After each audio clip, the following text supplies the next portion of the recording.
I didn't mean judging his size like that, I swear. It was just curiosity, not judgment. Guys talk about size all the time, so why can't we? Everyone keeps acting like I committed some unforgivable cruelty, but they don't understand the context of what happened that afternoon, or the relationship dynamic that had been building between David and me for months. We'd been together for almost a year, and I thought we were finally at that comfortable stage where we could be completely honest and playful with each other about everything, including the more intimate aspects of our relationship. That particular Sunday had been one of those perfect lazy days that couples dream about. No obligations, no schedules, just hours of uninterrupted time together in the sanctuary of our shared apartment.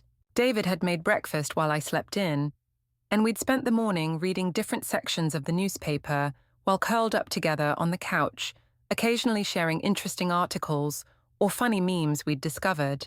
The afternoon had naturally progressed to the bedroom, where we'd spent a couple hours being intimate and affectionate in ways that felt easy and natural and completely satisfying.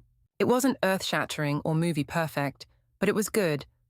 The kind of comfortable, loving physical connection that develops when two people really know and trust each other. Afterward, we were lying there in that dreamy, relaxed state that comes after good sex, when conversation flows easily and everything feels safe and intimate. David was tracing patterns on my shoulder while I played with his hair, and we were talking about random things: weekend plans, funny stories from work, observations about our friends' relationships. I felt so close to him in that moment, so comfortable and secure in our connection, that it seemed natural to be completely honest about things that might have felt awkward or inappropriate earlier in our relationship. We'd reached that stage where nothing should be off limits, where curiosity and playfulness should be welcomed rather than interpreted as criticism or judgment. That's when I made the comment that apparently destroyed everything we'd built together. I was tracing lazy circles on his chest, feeling relaxed and affectionate and maybe a little mischievous, when I asked him if he ever wondered whether it might get bigger over time. Just like that, casual and curious, the way you might ask someone if they thought their hair would grow longer, or their muscles might develop more definition with exercise. In my mind, it was an innocent question, born out of genuine curiosity and the kind of openness that should exist between intimate partners. I wasn't making a complaint or expressing dissatisfaction. I was just wondering about biological possibilities, the way people wonder about all kinds of aspects of human development and change. But David's reaction was immediate and devastating. The relaxed, contented expression on his face disappeared instantly, replaced by something cold and distant that I'd never seen before. His body went rigid beneath my touch, and suddenly, the easy intimacy we'd been sharing felt forced and uncomfortable. For several long moments, he just stared at me with this blank, unreadable expression while I tried to figure out what I'd said wrong. I even laughed a little, thinking maybe he hadn't heard me clearly, or was just processing the question in a way that required more time than usual. But then, without saying a single word, he got out of bed and started getting dressed. I watched him pull on his clothes with sharp, efficient movements that suggested he was trying to get out of there as quickly as possible. When I asked what was wrong, tried to start a conversation about why he was suddenly leaving, he completely ignored me like I wasn't even in the room. He grabbed his phone from the nightstand, checked for his keys and wallet, and headed toward the bedroom door without making eye contact or giving any indication of when he might be back or what had upset him so dramatically. I tried to laugh off whatever tension had suddenly emerged, telling him I was just teasing, that he didn't need to take everything so seriously. But he walked out of the apartment without responding to anything I said, leaving me lying naked in our bed, trying to figure out how a perfectly lovely afternoon had turned into relationship crisis in the space of 30 seconds. The silence that followed his departure was unlike anything I'd experienced in our relationship. We'd had disagreements before, moments of miscommunication or temporary irritation, but nothing that had ever resulted in him just walking away without explanation or discussion. The hours following David's abrupt departure stretched endlessly as I waited for some kind of communication that would help me understand what had gone so wrong and how to fix whatever damage my comment had caused. This had to be some kind of overreaction, that would resolve itself once he had time to process and realize that I hadn't meant anything hurtful by my question. I kept checking my phone obsessively, expecting texts or calls that never came. Every notification sound made my heart race with hope that David was ready to talk through whatever misunderstanding had occurred. But it was always something else. Work emails, social media updates, spam messages that felt like cruel jokes given what I was waiting for. By evening, I was alternating between concern for David's well-being and frustration with what seemed like an incredibly dramatic response to what had been meant as playful pillow talk. Sure, maybe my timing hadn't been perfect, but the silent treatment felt like punishment that was completely disproportionate to whatever offense I'd committed. I tried calling him several times throughout the day, but every call went straight to voicemail without ringing. Not busy signals or declined calls, immediate voicemail, suggesting he'd either turned his phone off entirely or blocked my number. The possibility that he'd blocked me felt both devastating and absurd, given that we'd been happily intimate just hours earlier. When I finally worked up the courage to leave a voicemail message, I tried to strike a balance between apologetic and reasonable, explaining that I was sorry if my comment had been poorly timed, but that I was confused about why he'd reacted so strongly to what had been meant as innocent curiosity between partners who should be able to discuss anything. But the message felt inadequate even as I was leaving it. How do you apologize for something when you're not entirely sure what you're apologizing for? How do you explain your intentions when the other person won't engage in conversation about what they heard versus what you meant? That night was one of the longest of my life. I lay in the same bed where we'd been so happy and connected just hours earlier, replaying our entire conversation to try to identify exactly where things had gone wrong. The more I thought about it, the more convinced I became that David was overreacting to a harmless question that any mature couple should be able to discuss openly. The next morning brought no additional communication, but I did start getting messages from mutual friends asking if everything was okay between us. Apparently, David had reached out to some people in our social circle, though I had no idea what he'd told them about what had happened or why he was suddenly staying elsewhere. When I tried to get information from his best friend Mike, the conversation was awkward and stilted in a way that suggested Mike had heard David's version of events and wasn't particularly sympathetic to my position. He told me that David was processing some things and needed space to think, but wouldn't provide any details about what specifically needed to be processed or thought about. The phrase, processing some things, felt ominous in a way that made it clear this wasn't just about my poorly timed comment. David was apparently reconsidering fundamental aspects of our relationship based on whatever he thought my question had revealed about my feelings or expectations. Mike did mention, almost casually, that David had always been sensitive about certain topics, and that maybe I should have been more aware of potential insecurities before making jokes about intimate subjects. The comment felt like a gentle rebuke that suggested everyone in David's life thought I'd crossed a line that should have been obvious. But what line? What insecurities? In almost a year of dating, David had never expressed any concerns about his body or our physical relationship. If anything, he'd always seemed confident and comfortable with intimacy, never giving me any indication that certain topics were off-limits or particularly sensitive. How was I supposed to navigate around insecurities that had never been communicated to me directly?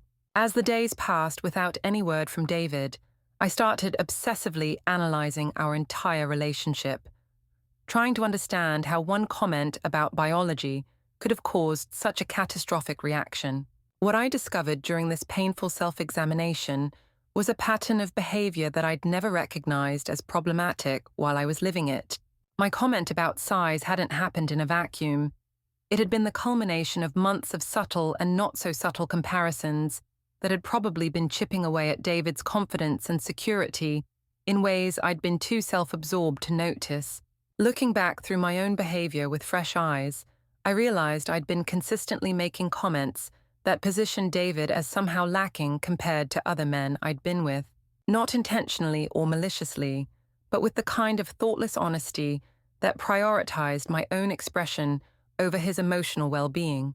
There was the time early in our relationship when we'd been discussing past experiences, and I'd made some comment about how my ex-boyfriend had been well-equipped in ways that made certain positions more enjoyable. I'd framed it as sharing information that might help David understand my preferences, but looking back, it was obviously a comparison that made him seem inadequate by contrast.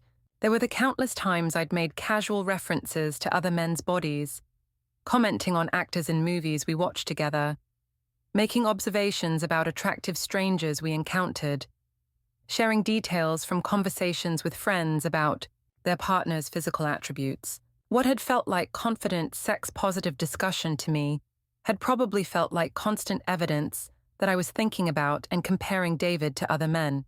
Most damaging of all, I realized I'd developed a habit of offering reassurance about physical insecurities that I'd never been asked about. I'd tell David that size didn't matter, that technique was more important than anatomy, that I was completely satisfied with our physical relationship. But these unprompted reassurances had probably created anxiety where none had existed before, making him wonder why I felt the need to address concerns he'd never expressed. I'd been trying to be the cool, understanding girlfriend who could talk openly about sex and attraction without jealousy or judgment. But in practice, I'd been the girlfriend who constantly reminded her partner that she was thinking about other men's bodies and making mental comparisons that positioned him as acceptable rather than ideal. The question I'd asked that Sunday hadn't been innocent curiosity. It had been the logical extension of months of comments that suggested I found David's body adequate, but not particularly exciting or impressive. I'd essentially asked him if he thought he might someday become more like the men I'd obviously been comparing him to. Even worse, I'd asked this question immediately after we'd been intimate, during what should have been a moment when he felt most confident and connected with me. Instead of allowing him to feel satisfied and appreciated, I'd immediately introduced the suggestion that he might need improvement in fundamental ways. The timing had been devastating, but the content was just the latest example of a pattern where I consistently failed to make David feel like he was enough exactly as he was. Looking back at our text conversations, I could see evidence of how this dynamic had been affecting him over time. His compliments to me had become less frequent and less enthusiastic. His initiation of physical intimacy had decreased significantly. His overall confidence and playfulness had been gradually diminishing in ways I'd attributed to work stress or general relationship settling, rather than recognizing as responses to my behavior. I'd been slowly eroding his self-esteem while telling myself I was just being honest and open about sexuality. I'd been making him feel inadequate while congratulating myself on being mature enough to discuss intimate topics without prudishness or insecurity. The question about size hadn't been the problem. It had been the final confirmation of everything David had probably been realizing about how I really saw him and our relationship. By the end of the first week, without contact from David, I was desperate enough to make what turned out to be the biggest mistake of my life, turning our private intimate crisis into public content designed to make me look like the victim of masculine fragility and insecurity. I was feeling angry, defensive, and completely misunderstood. In my mind, David was punishing me for being honest and curious about natural biological questions that any mature adult should be able to discuss openly. His reaction seemed like evidence of exactly the kind of toxic masculinity that prevented real intimacy and communication in relationships. So I posted a carefully crafted social media story about how exhausting it was to deal with men who were so insecure about their bodies that they couldn't handle casual questions or discussions about sexuality. I shared a meme about fragile masculinity that positioned men's sensitivity about size as evidence of their inability to handle confident, sexually liberated women. The post was designed to make me seem like the reasonable, mature partner who was being punished for trying to create open, honest communication about intimate topics. I presented David's reaction as typical male insecurity that prevented real emotional and physical intimacy from developing in relationships. The response was immediate and overwhelmingly negative in ways I'd never anticipated. While a few people did support my position about the importance of open communication in relationships, the vast majority of responses were critical of my decision to make private, intimate details public and my apparent inability to understand why my comment had been hurtful. People pointed out that asking someone if their body might someday be different or better was inherently insulting, regardless of how it was framed or what intentions were behind it. They compared it to asking someone if they thought they might someday be smarter, more attractive, or more successful. Questions that revealed dissatisfaction disguised as curiosity. Others noted that sharing intimate details about a partner's insecurities on social media was itself a form of betrayal that proved David had been right to question my judgment and consideration. Even if I'd been wronged in the original situation, airing private, intimate details publicly demonstrated exactly the kind of poor boundaries and selfishness that had probably created the problem in the first place. The most painful responses came from people who knew both David and me personally. Several mutual friends commented or sent private messages expressing shock at my decision to humiliate David publicly instead of working through our problems privately. His sister, who I'd always gotten along with well, posted a subtle but pointed comment about how some people reveal their true character when they don't get the reaction they expected from others. Several of his friends started unfollowing my accounts or posting content about loyalty, discretion, and the importance of protecting your partner's dignity. But the response that devastated me most came when I realized David had seen my post and responded with his own subtle social media activity. He shared a quote that read, "Sometimes silence says everything." The implication was clear. While I'd been publicly arguing that his silence was evidence of immaturity and insecurity, he'd been choosing silence as the more dignified response to someone who'd proven she couldn't be trusted with intimate vulnerability. My attempt to gather sympathy and support had backfired spectacularly, making me look cruel, selfish, and completely lacking in basic relationship skills. I'd taken a situation where I might have been able to apologize and rebuild trust, and turned it into public humiliation that confirmed every negative assumption David might have had about my character. The social media post hadn't been an attempt to communicate with David or work through our problems. It had been an attempt to win public validation and prove that I was right to prioritize my freedom of expression over his emotional well-being. And in doing so, I demonstrated that his decision to walk away from our relationship had been completely justified. Weeks passed in complete silence from David, and I finally began the painful process of accepting that he wasn't coming back and that our relationship was over because of my inability to understand the difference between honesty and cruelty. The apartment felt hollow without his presence, every room containing reminders of the intimacy and connection I'd destroyed through my thoughtless words and selfish behavior. The bedroom was particularly devastating. I couldn't look at our bed without remembering that perfect afternoon when we'd been so happy and close, and how quickly I'd shattered that peace with a single question. I started obsessively replaying not just that specific moment, but our entire relationship, trying to understand how I'd failed so completely to recognize what I was doing to someone I'd claimed to love. The pattern that emerged was painful but undeniable. I'd been consistently prioritizing my own comfort and expression over David's emotional security, disguising selfishness as honesty and progressive attitudes about sexuality.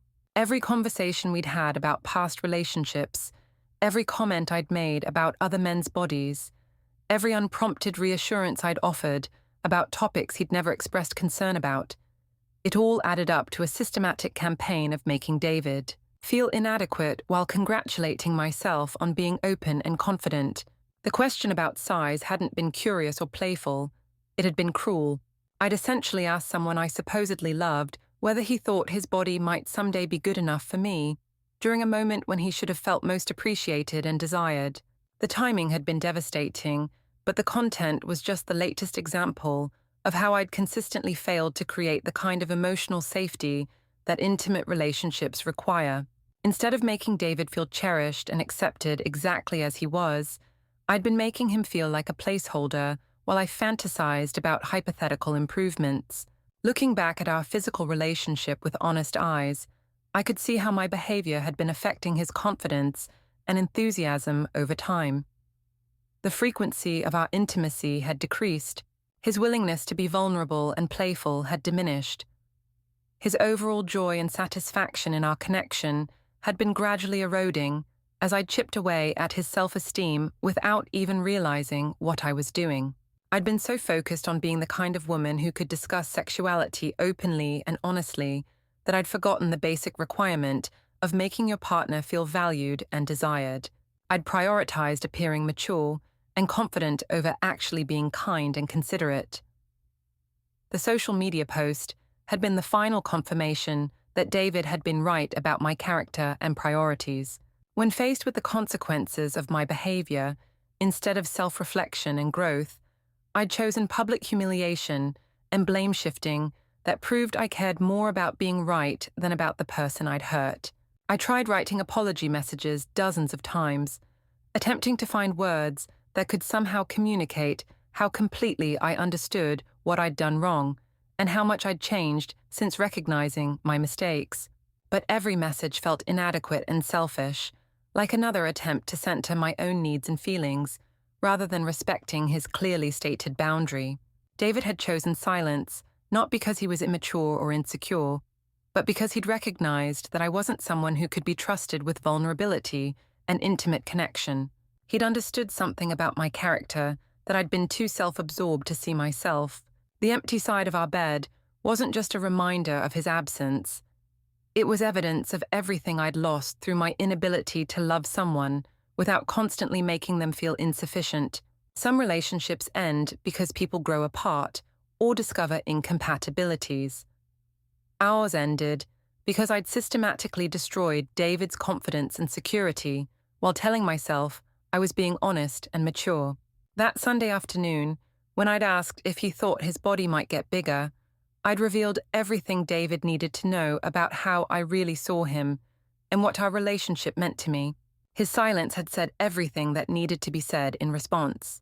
And now I have to live with the knowledge that I'd thrown away someone who'd loved me completely, not because of any fundamental incompatibility, but because I'd been too selfish and thoughtless to understand that love requires protecting your partner's heart as carefully as you protect your own.